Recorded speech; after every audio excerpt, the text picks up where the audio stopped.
Welcome back to the my new video guys and my YouTube channel. Today friend we are going to talk about how can we on color correction mode in our Tecno phone.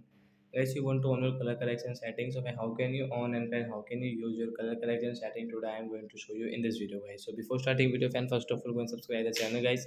Click the bell icon and like my video. So friend, first of all we will on our phone setting to on color correction setting. Then guys scroll it. Friends, you can see this type of setting. Friends, click on your phone special function setting guys. So fans scroll it. Fans you can see your accessibility setting the last button guys. Tap here. Guys again scroll. Fans you can see this tab setting. Fans you can see color correction guys. You want to on. You can on from mirror tone guys. You can check as your color correction setting guys. You can see your icon color will different guys. You can see your icon color is different. So like that guys, you can on your color correction and you can use it. So that's it guys. Thanks for watching the video guys. We will meet on next video guys with new topic. Before going guys, please go and like the video, subscribe the channel. Bye bye friends. Thanks for watching the video guys.